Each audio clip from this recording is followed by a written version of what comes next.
Welcome to explore बेटा दोस्तों। तो लास्ट वीडियो में हम हरिहरेश्वर से निकलकर श्री वर्धनम से होते हुए दिव्यागर बीच पहुंचे थे और दिव्यागर से लास्ट वीडियो में हमने अपनी ट्रिप को आगे बढ़ाते हुए कहा था कि अब हम चलेंगे मोस्ट फेमस प्लेस की ओर। तो चलिए दोस्तों, अब नेक्स्ट डेस्टिनी की तरफ ये सफ़र कंटिन्यू रहेगा। तो दोस्तों, जैसा कि हमने कहा था कि हम जाएंगे एक बहुत ही फेमस जगह पे। तो दोस्तों, उस अति परिचित जगह का नाम है मुरुन जंजीरा फोर्ट। ये वो जगह है जिसको हमने हिस्ट्री की बुक से लेकर बॉलीवुड मूवी तक हमने कई बार सुना और देखा है।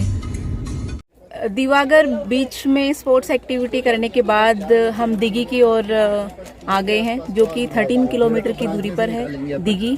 और आप जो ये पीछे देख रहे हो, ये कुछ पिंक कलर का गुलाब मैंने जहाँ हम रुके थे हरिहरेश्वर में, वहाँ से मैंने ये लिया है। फ्रॉम दिघी टू अगरदंडा हम बाय जेटी जाएंगे विद कार, और इसका चार्ज 100 पर व्हीकल है और इंडिविजुअल 20 रुपीज़ है। After every 45 minutes, there is a jetty service from Dighi to Agardanda, so average waiting time is 1 hour on weekends. Dighi to Agardanda is 65 kilometre distance, which takes about 2 hours by road. पर अगर फेरी से जाएं तो सिर्फ 10 से 15 minute में ही दिघी से अगरदंडा पहुंच जाते हैं। Throwing garbage in the dustbin is a good practice.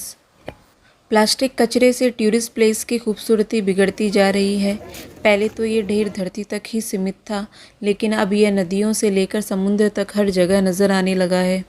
Dighi से अगर आप अपने ओन व्हीकल से ट्रैवल नहीं कर रहे हो तो दिघी से डायरेक्ट बोट सर्विस अवेलेबल है मुरुन जंजीरा फोर्ट तक के लिए। पर क्योंकि हम अपने व्हीकल से ट्रैवल कर रहे हैं तो we advise you not to miss this activity which is travelling in ferry with your own vehicle. मैं यकीन से कह सकती हूँ कि ये एक्सपीरियंस अपने आप में अनोखा है। सारी गाड़ियाँ रिवर्स होती इसी तरह, गाड़ियों की लाइन रिवर्स लाइन में ये है।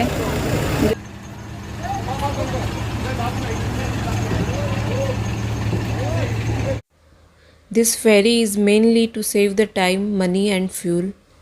Must try this transit mode with your own vehicle.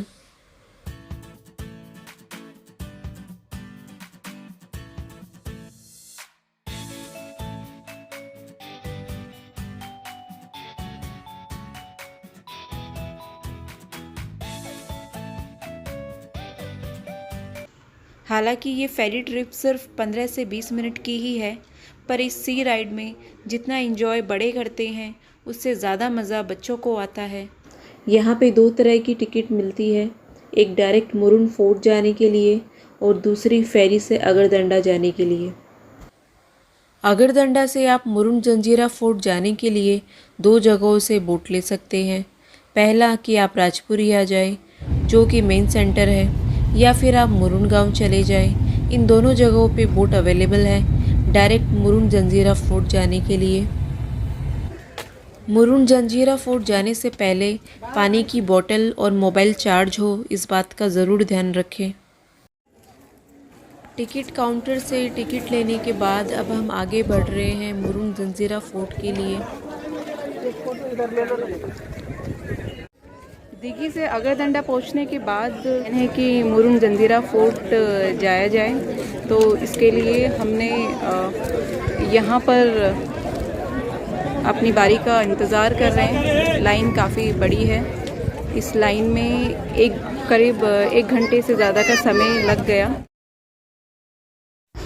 आज हम जानेंगे बहुत सारे फैक्ट और मिथ के बारे में, जंजीरे की कहानी लोकल गाइड की जुबानी। क्योंकि अपन जो गांव से चढ़े ना अभी बोट में अपने, ये गांव का नाम राजपुरी है। किले के पास में जो बोट देख रहे हैं ना आप लोग, मोटर लॉन्च है, दूसरे सब बोट है, बहुत सारे बोट्स है। ये खाली यहाँ से ही नहीं चलते हैं, यहाँ पर 3 गांव से बोट आते हैं। बात को जहन में रखो, समझेगे नहीं, सेव करके रखो। राजपुरी से एक आती है, एक मुरुट से आती है, और एक दिघी दिव्यागर नाम सुने आप लोगों ने, दिव्यागर वहाँ से भी आती है। तो अपने को बोट को जो है ना वो बदलना नहीं, अपने को जिस बोट में आए अपन राजपुरी वाली बोट में, उसमें ही बोट बैठ के वापस जाना। ये बोट मिलेगा ऐसा कुछ नहीं है, राजपुरी वाले कोई भी बोट। और दूसरी बात ये है, जो किला देखने के लिए आप लोग आए हैं, ये 22 एकड़ के अंदर बना हुआ है। 22 एकड़ घूमते नहीं है, किले के अंदर जो मेन पॉइंट है ना 12-13 पॉइंट, वही लोग देखते हैं और वापिस आते हैं। पॉइंट क्या है किले के अंदर? रानी का महल, राजा का दरबार, वॉच टावर, टहलनी बुरुज, बारूद खाने, ये पूरी मालूमात जो है ना एक गाइड के जरिए किले के अंदर पहले मालूमात मिलती, मगर गाइड जो है वो 2 साल से गाइड किले के अंदर करना जो है ना हम लोगों को अलाउ नहीं है। हम लोग का लाइसेंस का इशू चल रहा है, इसके लिए हम लोग अंदर की मालूमात जो है वो बोट में समझाते हैं, ताकि आप लोग अंदर जाने के बाद कोई भलते चलते मतलब गलत रास्ते पे ना जावे, अच्छे चीज़ें देख के सही बोट के वक्त पे आ जावे। अगर हम लोग नहीं बताएंगे, आप ऐसे ही जाएंगे, झाड़ी खंडर देखेंगे, ऐसे भी रास्ते किले के अंदर के आ भी गए ना आप लोग तो शाम तक भी वापस नहीं आएंगे, ऐसे भी रास्ते किले के। तो देखो तो मैं क्या बता रहा हूँ कि अंदर की जो मालूमात है मैं आप लोगों को बोट में समझा रहा हूँ, तो थोड़ा गौर से सुनो आप लोग। देखो सबसे पहली बात तो ये है कि लोग जब किले में आते हैं ना तो बोट में बैठने से पहले लोगों का सवाल ये होता है कि पानी के बीच में किले को कैसे बनाए। लोग आते हैं बोले पहले किला बना बाद में पानी है, ऐसा भी बोलते हैं लोग, समझे? तो ऐसा नहीं है। सबसे पहली बात तो समंदर पहले से ही है, और समंदर के बीच में एक आइलैंड, बेट बोलते हैं ना, बेट पे ये किले को बनाया हुआ। किला बनाने वाले बादशाह का नाम सिद्दी जोहर है। क्या नाम है? सिद्दी जोहर। सिद्दी जोहर नाम के बादशाह अपने हिंदुस्तान में 2 आए थे। एक नाम के बादशाह 2, एक सिद्दी जोहर जिन्होंने ये किला बनाया, और एक सिद्दी मुगल जो शिवाजी महाराज के वक्त में थे, जिन्होंने पनालघर के किले पे डेरा डाले थे 1662 में। ये सिद्दी मुगल। सिद्दी जोहर शिवाजी महाराज के 550 साल पहले अपने भारत में आया। किला बनाने नहीं आया था, गरम मसाला खाते ना अपन लौंग इलायची, वो व्यापार करता था। और उस जमाने में पैसे वाला सिस्टम नहीं था, लेन देन बार्टर सिस्टम बोलते ना वो चलता था, एक चीज दो और दूसरी चीज लो। तो हर साल ऐसे ही चलने का। एक साल जब वो आए तो समंदर के बीच में जो है ना वो तूफान हो गया, और तूफान का पानी जो है ये आइलैंड के अंदर है ना, ये किले के अंदर एक दरगाह है, वो दरगाह के पास लगने लगा पानी, समझे कि नहीं आप? तो सिद्दी जोहर को थोड़ा बुरा लगा, उसने उनके प्रोटेक्ट के लिए किले के दीवारों को बनाया। किले का काम 1118 में स्टार्ट हुआ और 1140 में खत्म हो गया। 22 साल में ये किले को बनाया, 22 ईयर्स में। 22 साल में क्या बना? 22 टावर, ये बुरुज देख रहे हैं ना आप लोग, गोल गोल किले को चारों तरफ से बुरुज बोलते हैं ना वो, 22 बुरुज बनाया। और जंजीरें किले के 3 रीजन रखा। पहला रीजन, जब तक अपना बोट किले के नजदीक नहीं जाएगा आप लोगों को दरवाजा नहीं दिखेगा कहाँ पर इसका दरवाजा बना है। देखो दिखता है दरवाजा इतना बड़ा है कि 300 आदमी अंदर खड़े रहते हैं, इतना बड़ा दरवाजा है। दूसरा रीजन, किले के चारों तरफ खारा पानी है ना, समंदर का पानी खारा रहता है ना, वहाँ की मीठा रहता है, खारा। और किले के अंदर है ना मीठे पानी के तालाब, इतने बड़े तालाब है कि जिस कश्ती में आप लोग बैठे हैं ना, ये ऐसे एक कश्तियों को नहीं, अगर अपन 5 कश्तियों को भी अंदर डालेंगे ना तो वो राउंड मारेंगे, अंदर चल सकती है। इतने बड़े बड़े मीठे पानी के 2 तालाब है किले के। और तीसरा रीजन क्या है, समंदर की जो लहरें होती है ना वो दीवारों पे हमेशा पटकती, समंदर की लहरें। तो पटकने की वजह से किले का पत्थर जो है ना वो 8 से 10 इंच तक है ना जीज गया, मतलब घिस घिस के खत्म हो गया। लेकिन इसका मटेरियल जो है ना वो अभी भी अपनी जगह नहीं छोड़ा, यानी पत्थरों से मजबूत इसका मटेरियल है, जिसमें गुड़ का इस्तेमाल है, शीशा बोलते हैं ना, ग्रेफाइट पेंसिल के आगे होता है वो इस्तेमाल किया हुआ है, समंदर की रेत है और चूना है, उड़ीद की दाल आती है वो है, ये सब चीजें मिक्स करके इसका मटेरियल बना हुआ है। इतना मजबूत है कि पत्थर जैसी मजबूत चीज जो है वो टूट गई, लेकिन मटेरियल जगह नहीं छोड़ रहा। अभी जंजीरें किले के अंदर आप लोग एंट्री करेंगे ना, एंट्री तो एक दरवाजे से करेंगे, लेकिन अंदर फैलने के लिए जो है वो 50 रास्ते। लेकिन आपको कैसे जाना है? आप लोग जब एंट्री करेंगे ना अंदर साइड में जाने के बाद, तो आप लोग को राइट हैंड पे दरगाह दिखेंगी 5 पीर बाबा की, जिनके लिए किला बनाया ना सिद्दी जोहर ने, वो दरगाह के पास से आप लोग को राइट मारना। आगे भी जा सकते हैं, आपकी मर्जी है, जबरदस्ती नहीं है। अगर मेरे बताए हुए रास्ते पे जाएंगे तो सही घूमेंगे और सही बोट के वक्त पे आप लोग आएंगे, समझे कि ना? आप लोग राइट मारेंगे तो आप लोग यहाँ पर जाएंगे। ये तोप देख रहे हैं आप लोग, ऊपर देखो तोप दिखी क्या, खिड़की के अंदर है वो, खिड़की के अंदर, हाँ वो तोप जो है ना वहाँ पे जाएंगे आप। और वो तोप जो है वो अपने हिंदुस्तान की हिस्ट्री में ना 3 नंबर पे आती है, जंजीरें किले के अंदर की। तो कलाल बांगरी नाम है, ये किले में 1 नंबर है वो, लेकिन जंजीरें किले के अंदर 1 नंबर और अपने हिंदुस्तान में 3 नंबर। हिंदुस्तान की पहले नंबर की तोप कौन सी है बड़ी? मुल्क मैदान तोप 1 नंबर पे आती है। 2 नंबर पे मेडा तोप दौलताबाद के अंदर है, और 3 नंबर पे कलाल बांगरी जंजीरें किले के अंदर है। कलाल बांगरी का वजन है ना 22,000 किलो का, कितना? 22 टन। 22,000 किलो की तोप को किले के अंदर बनाया गया, 5 मेटल में बना है, पंचधात बोलते हैं ना, पंचधात में बना है। वो कितनी भी शदीद धूप रहती है ना, कितने भी 12 बजे की, 1 बजे की, 3 बजे की, तो आप लोगों को वो गर्म नहीं मिलेंगे, क्योंकि उसको पंचधात में बना हुआ, कितने 5 मेटल के अंदर। सदियां बीत गई है, लेकिन तोफ के अंदर आप लोग जाने के बाद उसका तजुर्बा करो कि उसमें जंग नहीं पकड़ा है, जंग, समझे कि ना आप लोग। और ना आपको पता है कि समंदर के सामने जो है ना, हम लोग का 4 व्हीलर या बाइक अपन जब नया लेते हैं ना, वो 3-4 साल में खराब हो जाता है, चेसी खराब होता है उसका, क्योंकि खारी हवा है ना। तो खारी हवा के सामने वो तोफ अभी तक है, मतलब वो लोहा नहीं है, उसको 5 मेटल में बना हुआ। फिर आप लोग आगे जाएंगे ना, आगे तो वो लास्ट टावर पे जाएंगे, वो बुरुज देख रहे हैं आप लोग, जिसमें खिड़कियां है, देखो काले काले, 2nd फ्लोर में, वो खिड़कियों के अंदर जाएंगे। अभी दिखता है कुछ खिड़कियों के अंदर का आप लोगों को? नहीं। लेकिन जो अंदर है ना अभी, वो अपने को देख रहा है। मतलब अपन बोट चलाते हैं, मछली पकड़ते हैं, वो अपने को देख सकता है, लेकिन अपन नहीं देख सकते उसको। डे नाइट सिस्टम में उन लोगों ने वॉच टावर बनाया, कांच नहीं है। अपन डे नाइट के लिए अभी कांच लगाते हैं ना, गॉगल ग्लास लगाते हैं, उन लोगों ने ऐसा नहीं, उन लोगों ने पत्थर में डे नाइट बनाया। अभी दिन है, सूरज है, उजाला है, लेकिन उसमें अंधेरा दिखता है ना, ऐसा देखो कैसा बनाया। तो आप लोगों को ये सारी चीज़ों को जाके ना अंदर जाके फोकस करना है और उसका तजुर्बा करना है कि कैसा बनाया उसने उसको, समझे ना। मैं अंदर नहीं आऊँगा, इसके लिए मैं आपको बता रहा हूँ कि कहाँ आप लोगों को जाना है। वॉच टावर में जाने के बाद नीचे उतरेंगे आप, सिर्फ 1st फ्लोर पे ज़मीन पे आएंगे।